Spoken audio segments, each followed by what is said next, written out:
Hey everyone, welcome back. Tonight's story comes from Indonesia, specifically from the outskirts of Jakarta, and it centers around one of the most feared figures in Indonesian and Malay folklore, the Kuntilanak, the vengeful spirit of a woman, often tied to pregnancy, betrayal, or violent death. This is a story about a night shift security guard, an old kapuk tree, and why people in that neighborhood still walk the long way around rather than cut through one particular shortcut. Something answered when it shouldn't have, and once you hear how, you'll understand why no one goes there after midnight. Stay with me until the end, because after the story, I'll explain the beliefs behind the Kuntilanak, why trees and certain smells are a warning sign, and what locals say you must never do if you hear her laugh. In Indonesia, especially on Java, the Kuntilanak is almost universal. Ask any ojol driver, security guard, or late-night shop owner, and they'll have at least one story. She's usually described as a pale woman in long, loose white clothing, with long black hair covering her face, tied to the deaths of women, especially those who died during pregnancy or childbirth, or were betrayed and left broken. People say she haunts big old trees, pohon beringin, banyans, pohon kapuk, cheba, cotton trees, empty houses, or the back alleys near graveyards.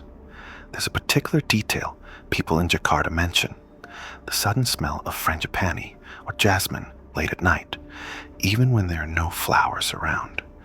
If you smell it, they say, don't call out. Don't respond if she calls your name. The story I'm about to tell you happened to a man I'll call Budi.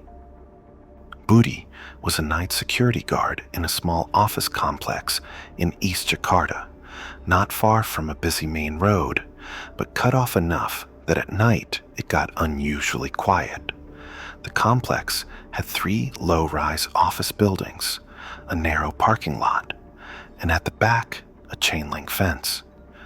Just beyond that fence was an overgrown vacant lot with one huge kapuk tree that everyone in the area seemed to avoid, especially after sunset. Budi wasn't a superstitious guy. He was in his late 30s, exojek driver, used to Jakarta's chaos. Before he took the job, the only warning he got from the previous security guard was casual. Kalau malam, jangan ngerokok dekat pagar belakang. Ribet. At night, don't smoke near the back fence. It'll be troublesome. When Budi asked why, the guy just shook his head and said, Pokoknya jangan. Just don't. The first strange thing happened about 2 weeks into the job. It was a weekday, around 1:30 a.m. Budi was making his rounds, flashlight in one hand, radio clipped to his shirt, and a plastic chair set near the front gate where he usually sat. That night was especially still. The traffic noise from the main road was faint, like it was muffled. He did his usual walk. Building A, check the locks. Building B, check the doors. Building C, shine the light through the glass. Everything was normal. On the way back, he decided to cut behind Building C to shave a minute off his round. That path took him closer to the back fence and the big kapuk tree. As he walked, he caught a smell. Floral, strong, almost too strong. Jasmine, but more concentrated, like perfume. There were no flower bushes in that back corridor, and he knew that. He'd been there every night. He paused, sniffed again. The smell was there, hovering. It wasn't unpleasant, just out of place. He shrugged it off. Maybe someone in the nearby houses sprayed something, he thought. City life was like that. A few nights later, same hour, the jasmine smell came back. This time, Budi noticed it appeared only when he was near the back fence. He shone his flashlight toward the vacant lot, sweeping over the tall grass, the broken concrete, and finally up into the enormous kapuk tree. Nothing, just branches, the white cotton-like kapuk pods hanging, swaying slightly in the wind. He lit a cigarette and stood there, leaning slightly on the fence, listening to the buzzing of insects. The jasmine smell grew stronger, almost syrupy. His skin prickled for no clear reason. Then he heard it, soft, like a woman sighing. Just one breath. Ha! He froze, cigarette halfway to his mouth. He listened. Distant motorbikes, a dog barking, then quiet. The sigh hadn't come from an apartment window or the street. It felt close, like it was right behind the fence. Budi told himself it might have been a cat or a bird. He finished his cigarette quickly and went back to the front gate, ignoring the urge to keep looking over his shoulder. Things escalated the following weekend. It was a Sunday night turning into Monday morning. The offices had been empty all weekend. Rain had fallen earlier, leaving the asphalt damp and reflecting the faint yellow light from the street lamps. Around 2 a.m., Budi was in the small guard post at the front, watching YouTube on his phone with the volume low. The CCTV monitor, an old, slightly flickering unit, showed all 8 camera feeds: the front gate, each building entrance, the side alleys, and the back fence. As he sat there, something caught his eye on the screen. Camera 7, the one facing the back fence and kapuk tree, flickered like static. For a split second, the image warped, lines running across it. He frowned, set his phone down, and leaned closer. The image stabilized. The dim view of the back fence returned. The tree in the background, its trunk dark against the patchy light from a nearby street lamp. The tall grass in front of it. And then, in the corner of the frame, at the edge of the fence, he saw hair. Long black hair hanging down like a curtain, as if someone was standing just off frame, facing the tree, their head bowed. Budi blinked, thinking it might be a cable shadow. He tapped the monitor with his knuckle. The hair shifted, a slight, unnatural sway, independent of the movement of the tree branches. He felt his throat go dry. Then the jasmine smell hit him. Not from outside, inside the guard post. Thick, sweet, suffocating. There were no plants in that booth, just plastic chairs and stale cigarette smoke. He stood up quickly, stepped out into the night air, hoping it was some kind of gas or cleaner someone left behind. Outside, the smell was stronger. From somewhere near the back of the complex, carried on a wind that didn't quite feel like a wind, came a faint sound. A laugh, but it was wrong. High, breathy, and cut off halfway, like someone choking on their own giggle. He. He felt every hair on his body stand on end. Budi told himself he had to check the back fence. That was his job. If someone had snuck in, maybe a prankster, maybe a thief, he needed to know. He took his flashlight, radio in hand, and walked slowly down the side of Building B, his boots scuffing against the damp pavement. Each step seemed too loud. The air felt heavy, like he was walking underwater. As he approached the back, the jasmine smell became almost unbearable.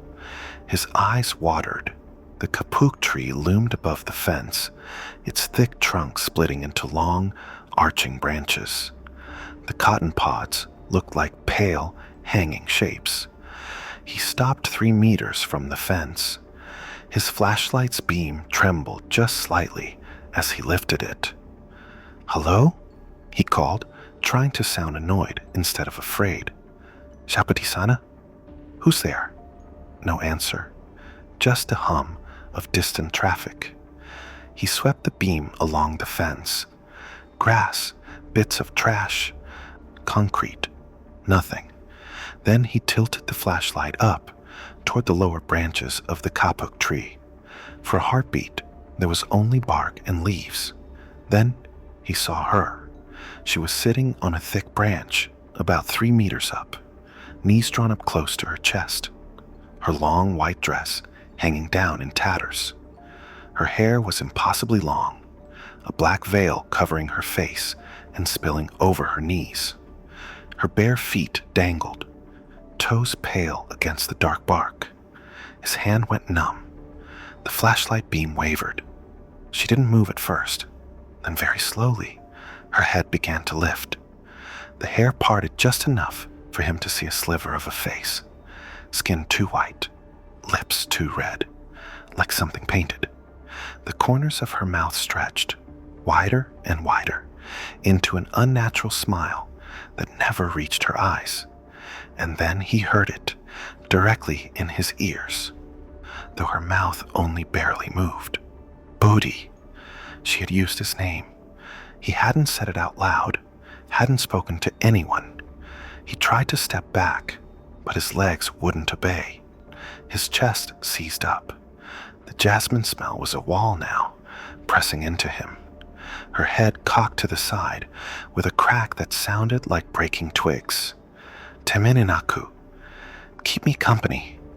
Her voice was wrong, layered, like more than one woman, speaking slightly out of sync, echoing inside his skull.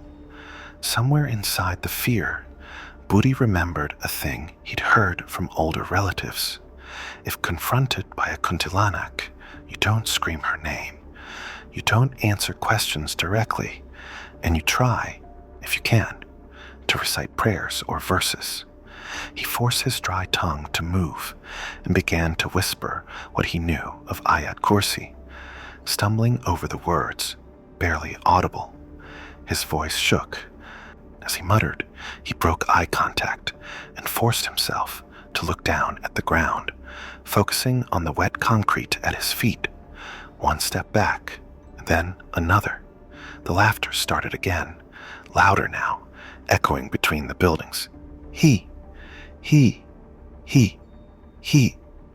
But there was anger in it, frustration, like something clawing at glass. He didn't look back. He walked as steadily as he could, each step feeling like it might be his last, until he reached the side of the building. Only then did he break into a run, sprinting to the front guard post, slamming the door, and turning on every light he could.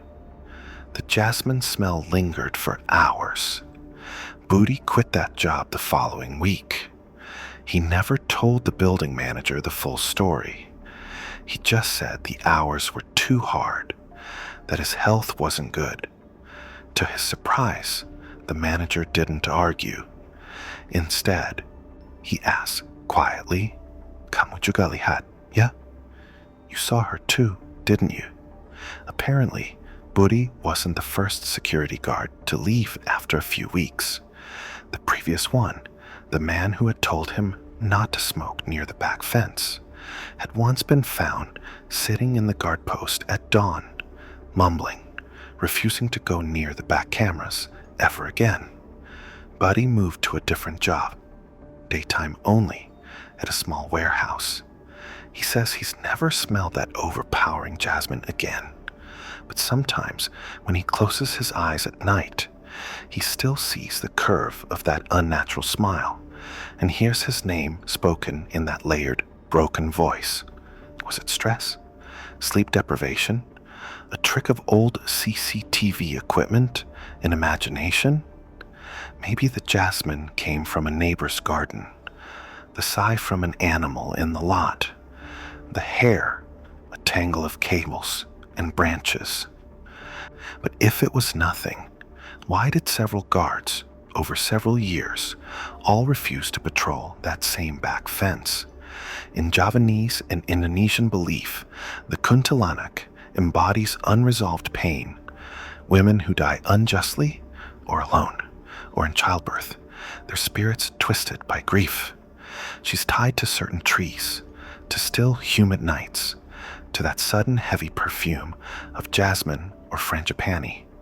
Older generations say you should never mock her, never whistle at night, and never follow a disembodied voice calling your name.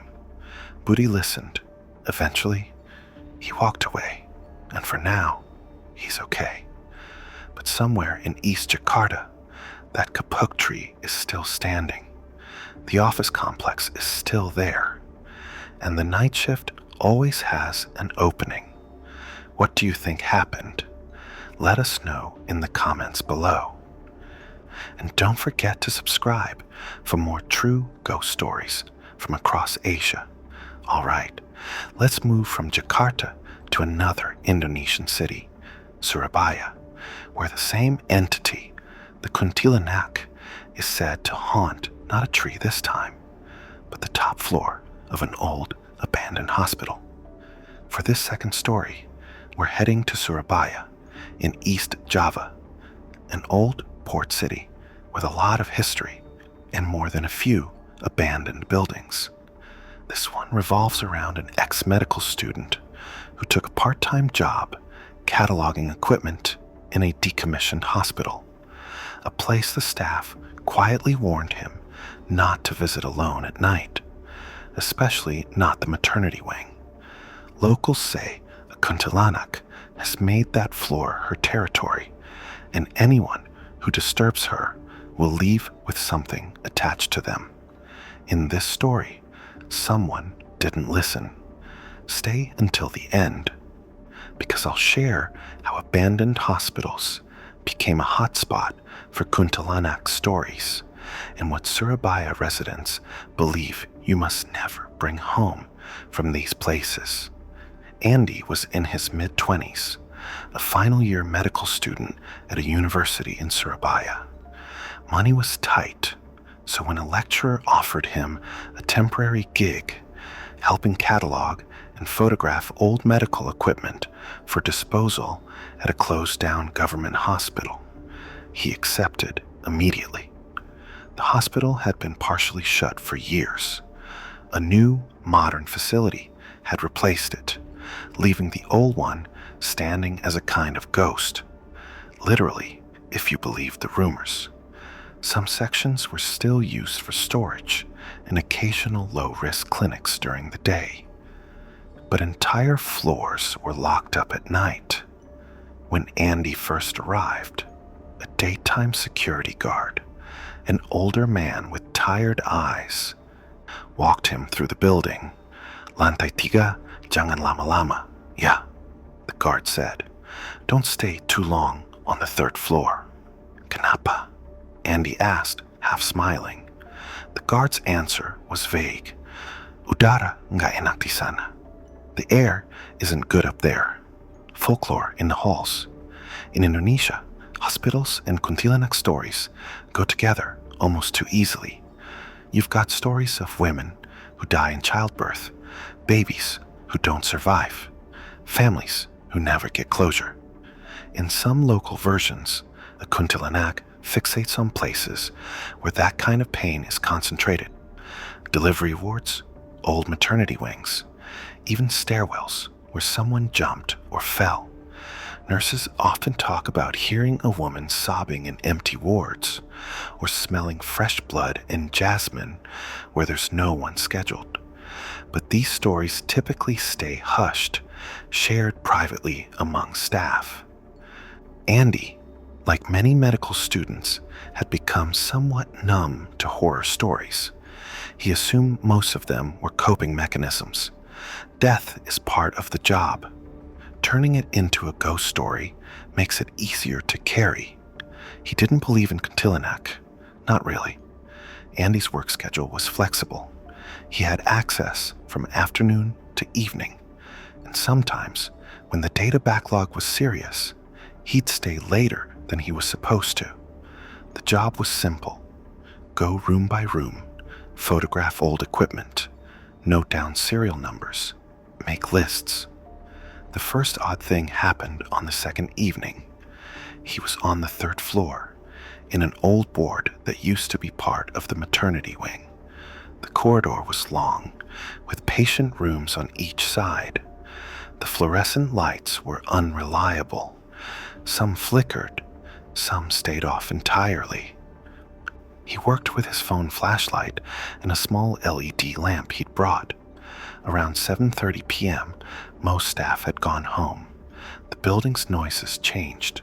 Less chatter, more echoes. He was alone on that floor, registering old beds and IV stands. As he was writing, he heard a faint sound down the corridor. A soft, rhythmic shh, shh, shh, like fabric brushing the floor. He looked up. The corridor was empty. The LED lamp cast weak pools of light, leaving shadows between doorways. He listened. The sound stopped. He went back to writing. A minute later, the sound returned. Shh, shh, shh.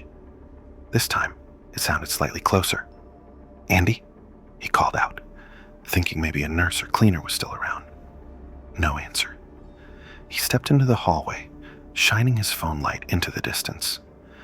At the end of the corridor, near the old nurse's station, he thought he saw something pale disappear around a corner, a quick movement, like the hem of a white gown. "Bu?" he tried. "Perawat?" "Nurse?" Silence. He checked. No one. The nurse's station was dark, the chairs empty. He assumed it was just his eyes, tired from hours of looking at numbers. On the fourth evening, he stayed even later. He'd underestimated how many items were in storage. By 9 p.m., he was determined to finish the third floor, so he wouldn't have to come back again. It was too quiet. The security guard had already warned him that the building's backlights would be cut at 10 p.m., so he knew he should hurry.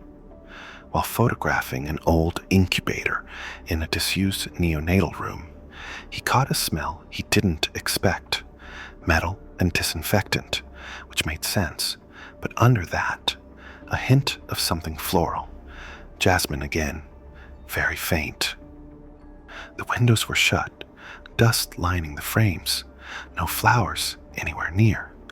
He checked his bag, wondering if someone had sprayed air freshener earlier. Nothing. As he leaned over the incubator to get the label, he heard it, a soft wet sound, like someone gently sobbing into a pillow. He froze, halfway bent. The sound came from the next room over, a private delivery room with the door half open. It wasn't loud, just steady. A woman's cry attempting to be quiet, as if she didn't want anyone to hear. Every logical part of him knew this ward was closed. No patients, no staff assigned up here at night. But the sound was so human, it bypassed logic completely. "Bah," he called again, voice cracking. "Ada yang sakit? Hello? Is someone in pain?" The sobbing stopped instantly, cut off mid-breath. The silence that followed felt heavier than the sound. He should have gone downstairs. He should have, by all rational standards, called security and left the floor. Instead, curiosity, mixed with the stubbornness of someone who believes they're above superstition, made him push the delivery room door open further. The bed was empty. The stool, the monitors, all covered with thin sheets of dust. The air was colder here, enough that he could see the faintest mist when he exhaled. He stepped in and swept his light around. In the far corner, near the sink, something was written on the wall in a faint reddish-brown smear. Old, barely legible, partly scrubbed away. "Jangan tinggalkan aku. Don't leave me." He took a photo, intending to laugh about it later with friends. Another example of morbid hospital humor. But the jasmine smell was stronger now, and his hands were shaking. After that night, things escalated quickly. He started hearing footsteps behind him in the corridor, bare feet, light, occasionally accompanied by that soft shh, dragging sound. Whenever he turned, there was nothing. He found equipment tags moved from the piles where he'd left them, placed neatly on beds, or balanced on door handles, like someone was playing a game. One evening, as he reviewed photos on his laptop at home, he finally saw something he couldn't shrug off. In a series of pictures of an empty ward, taken in quick succession, the first two were normal. In the third, near the far window, there was the faint outline of a figure, a woman in white, hair obscuring her face, standing with her back to the camera. In the fourth photo, taken seconds later, she was closer, still blurred, but undeniably there. He hadn't seen her when he was there. He'd been alone, or thought he was. He told himself it was just motion blur, a trick of the light, a glitch. But he started sleeping with the lights on. The real breaking point came on his final night at the hospital. He only had a few rooms left on the third floor. The security guard, noticing how late it was getting, frowned. "Malam Jumat lagi," the guard muttered. "Tonight's Thursday night going into Friday." In local belief, Thursday night, Malam Jumat, is a potent time spiritually. Many people say ghosts and spirits are more active then. The guard tried to convince Andy to finish another day, but Andy, pressured by deadlines, insisted. By 9:30 p.m., Andy was alone on the third floor, packing up his gear. He decided to take one last walk down the corridor to make sure he hadn't missed any rooms. As he passed the old nurse's station, every light in the corridor flickered once and died. Complete darkness. His heart rate spiked. He turned on his phone flashlight. The small circle of light pushed the darkness back just enough. The jasmine smell rushed at him like a wave, overwhelming, nauseating. From behind him, just at the edge of the light, came a whisper, right next to his left ear. Intimate, too close. "Andy." He spun around, swinging the light wildly. Empty hallway. Then, directly ahead, about 10 meters away, at the intersection where the corridor turned, he saw her. A woman in a long, white hospital gown, stained faintly at the hem. Her hair was long and black, hanging straight, covering her face entirely. Her head was slightly bowed. Her feet were bare, toes pale against the tiled floor. She wasn't hazy or translucent. She was solid, real, standing under a dead fluorescent tube. She took a step toward him without lifting her feet, the sound dragging across the tiles. "Shh, shh, shh." His body locked. He couldn't breathe. "Kamu doctor? Yeah, you're a doctor, aren't you?" Her voice echoed from everywhere at once, from the walls, the ceiling, inside his skull. He knew his mouth was open, but no sound came out. "Kenapa kamu nggak nolong aku? Why didn't you help me?" He wanted to scream that he wasn't even there when she died, that he didn't even work at this hospital when it was active, but the guilt in her voice pushed reason aside. It was the generalized guilt of every patient doctors couldn't save, condensed into a single accusation. She moved closer, 3 meters now. He could see her fingers, twisted, nails too long, stained darker at the tips. His phone flickered, the light dimmed. Without thinking, he did the only thing he could think of. He dropped his backpack, shut his eyes, and bolted blindly down the corridor toward the stairwell, hand scraping along the wall to guide him. Behind him, the dragging footsteps sped up, becoming a wet, slapping sound. the air around his ears filled with her laughter, high, broken, spiraling up into a scream. Just as his hand hit the cold metal of the stair rail, something icy grabbed the back of his shirt and yanked. He felt fingernails scratch his skin through the fabric, a flash of pain across his back. He stumbled forward, half falling down the first few steps. The stairwell lights were still on. The third-floor door slammed behind him with such force it rattled the glass. He didn't look back. He ran all the way down to the ground floor, breath ragged, vision tunneling. Security guards saw his face and didn't ask any questions. He just muttered, "Saya sudah bilang. I told you already. You might think the story ends with Andy quitting and never returning. He did quit, yes. He refused to go back, even during the day. But that wasn't the end. For weeks after, he woke up around 3 a.m., heart racing, to the smell of jasmine in his room. At first, he thought it was from outside, maybe a neighbor's plant. But the scent was too sudden, too concentrated. It would vanish as soon as he sat up. He started having the same dream repeatedly, walking down that third-floor corridor, her following just out of sight, whispering, "Kenapa kamu nggak nolong aku, doctor? Why didn't you help me, doctor?" One evening, while changing his shirt, his girlfriend noticed long, thin scratches across his upper back. They were in the exact spot where he'd felt that yank on the stairwell. They hadn't been there before. He hadn't told her everything, just that something weird had happened at the hospital. She frowned and said quietly, "Kayaknya dia ikut kamu pulang. I think she followed you home. He went to a kiai, a local religious elder who performed a small ruqyah, an Islamic spiritual cleansing. The elder said, gently, that something had attached itself to him, drawn by the mix of his disbelief and the hospital's history. The sessions helped. The scratches faded.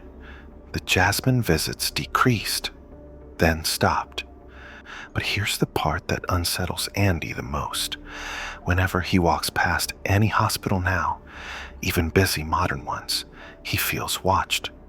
Mirrors in hospital corridors show flickers behind him, just out of frame. And maternity wards? He refuses to go near them. Maybe it was stress. Final year medical students are under intense pressure, sleep deprived, overworked, inside buildings saturated with death and suffering. His brain might have turned that weight into a haunting. Maybe the photo glitch was just that, a glitch. Maybe the scratches were from a door frame or bed he brushed against and didn't remember. But hospitals all across Indonesia, especially old ones, share the same quiet stories. A woman in white, hair over her face, wandering maternity wards, whispering to doctors and nurses who couldn't save her or her child. A Kuntilanak, not bound to one tree or one room, but to the whole system of pain. And if something like that can attach once, who's to say it can't attach again? What do you think happened? Let us know in the comments below. And don't forget to subscribe for more true ghost stories from across Asia. Now, we've seen the Kuntilanak in an office complex and a hospital. For our third and final story, we're heading to a city that literally shares her name, Pontianak in West Kalimantan, where locals say the river and the wind still carry her voice. Our last story tonight takes us to Pontianak in West Kalimantan, a city whose very name is tied to the Kuntilanak. Local legends say the city was once so haunted by her cries that its founder fired cannons into the forest to drive her away. This story is about a young boatman on the Kapuas River, a late-night crossing, and a voice that wouldn't stop calling from the water. Some people in Pontianak say if the river answers you, you might not come back alone. Stick around till the end, and I'll share how Pontianak's origin legend connects to the Kuntilanak, and the river taboos locales still follow today. Let's call him Rian. Rian grew up on the banks of the Kapuas River, the wide brown artery that runs through Pontianak. His family ran a small Kitinting boat service, narrow motorboats that ferried people and goods between neighborhoods. He'd been on the water since before he could properly swim. Pontianak is different from Jakarta or Surabaya. There, Kuntilanak stories feel like they belong to alleys and buildings. In Pontianak, she belongs to the land and the river. Her name is everywhere, on souvenirs, in ghost tours, in half-joking, half-serious warnings from older relatives. The old legend says that when Sharif Abdurrahman, the city's founder, came to this area in the 18th century, he was disturbed by the cries and laughter of a Kuntilanak in the forest. To drive her away, he fired cannons into the trees before establishing his settlement. That's the story they tell, at least. So, growing up, Rian heard all the standard advice. Don't whistle at night near the river. Don't shout challenges into the dark. No daring the spirits to show themselves. If a woman's voice calls your name from the water, don't answer, no matter how familiar it sounds. Rian thought these were just ways to keep kids from messing around and falling in.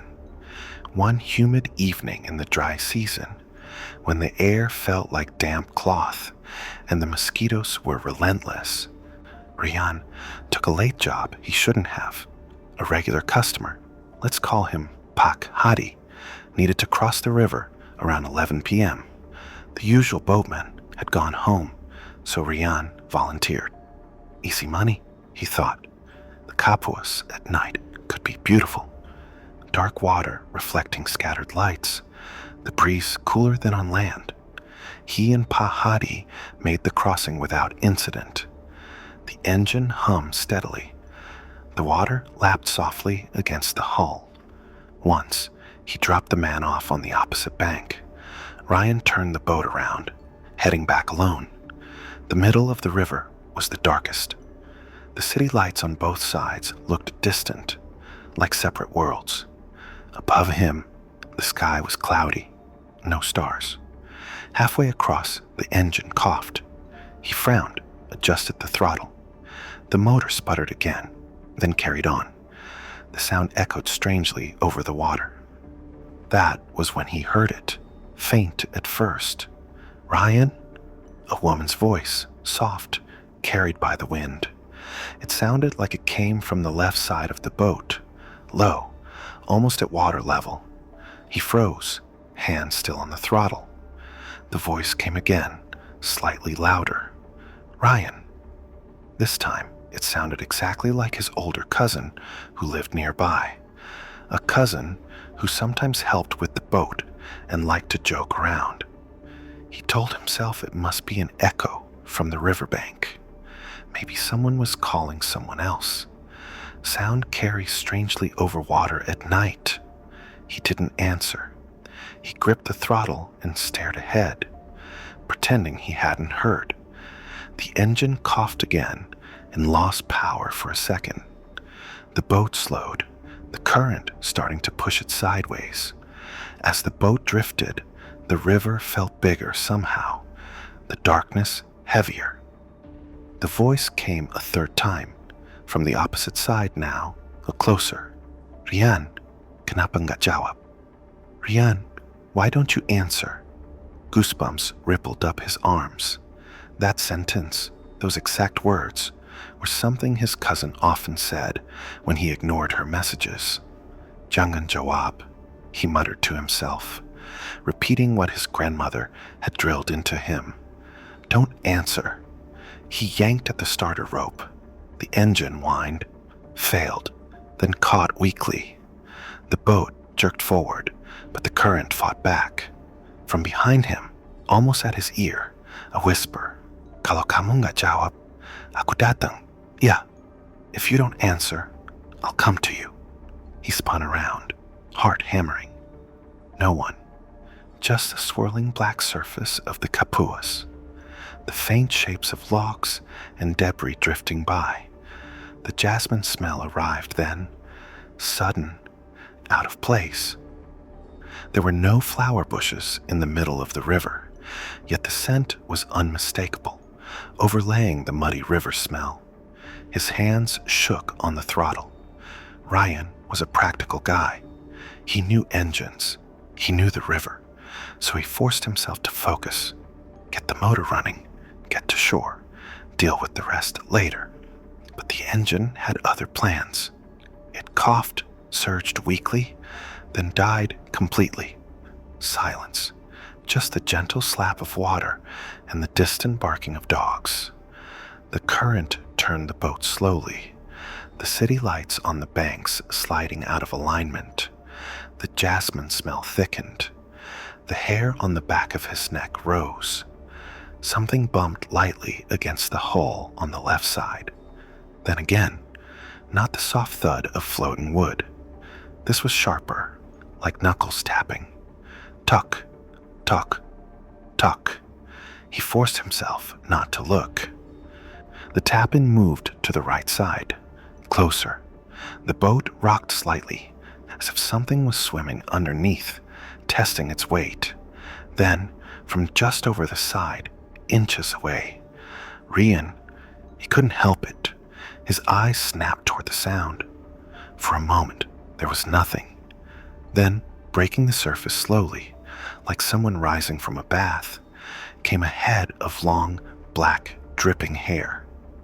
It clung to a pale face beneath, only partially visible as it tilted upward. The eyes were wrong, too wide, too dark, reflecting no light from the shore. The lips were almost blue, but when they curled into a smile, the teeth were sharp, too many, like tiny needles. Water streamed down her hair in long, dark lines, back into the river. She looked at him with a familiarity that made his stomach drop. Ayo ikut. Come with me. Her free hand, if you could call it that, gripped the side of the boat. The fingers were long, the nails dark, digging into the wood without leaving marks. The boat leaned slightly toward her, like it wanted to tip. Every reflex screamed at Rian to jump to the other side, to push her off, to scream. But another part of him, the part raised on river stories, knew panic would flip the boat. He did something that surprised even him. He shut his eyes, bowed his head slightly, and began to recite every prayer he knew, stumbling over words, mixing verses he'd heard in the mosque with the simple supplications his grandmother had taught him as a child. He didn't shout. He whispered, voice shaking. The wood under his hands felt cold, colder than the night air. The boat settled more heavily on her side. The jasmine smell filled his lungs like fog. Her voice came again, but now it sounded layered, echoing inside his chest. Rian, lihat aku. Rian, look at me. He squeezed his eyes tighter and kept reciting, faster now, barely coherent. After what felt like minutes, but was probably seconds, the pressure on the boat lessened. The tapping stopped. The jasmine smell thinned, blending back into mud and diesel and river water. He dared to open one eye a sliver. The surface beside him was empty, just dark ripples. The engine, without him touching it, sputtered once, twice, and came back to life on its own, chugging weakly but steadily. He didn't question it. He gripped the throttle and aimed straight for the nearest patch of light on the bank, not caring whose dock it was. When he finally stepped onto solid ground, legs shaking. An old man, sitting on a plastic chair by the riverside, watched him quietly. "Masin mati ya?" the man asked. "Engine died, huh?" Rian nodded, swallowing hard. The old man pointed at the river, his gaze never leaving the dark water. "Dia suka yang sendirian di tengah," he said. "Kalau dia panggil, jangan jawab. Kalau dia datang, jangan lihat. She likes the ones alone in the middle. If she calls, don't answer. If she comes, don't look." Ryan wanted to dismiss it as coincidence, but the old man's next words made his blood run cold. "Tadi dia pakai suara sepupumu, ya? Yang sering bantu di perahu. She used your cousin's voice, right? The one who often helps with the boat." He hadn't mentioned his cousin to anyone on that side of the river. After that night, Rian refused late crossings alone. He still works the boat, because that's his life, but he makes sure there's always at least one other person on board after dark. If the engine starts acting up in the middle, he doesn't look over the side, no matter what he hears, no matter who the voice sounds like. Sometimes, though, when the river is especially quiet and the fog rolls low over the water, he swears he can smell jasmine for no reason. And occasionally, he hears a faint splashing just outside the boat's light, circling. Was it a hallucination brought on by fear and the eeriness of the river at night? The human brain is wired to pattern match, to hear voices and random sounds, especially when names are involved. Engines fail, currents shift, debris knocks against boats. But Pontianak isn't just any city. It carries the Kuntilanak in its name and in its stories.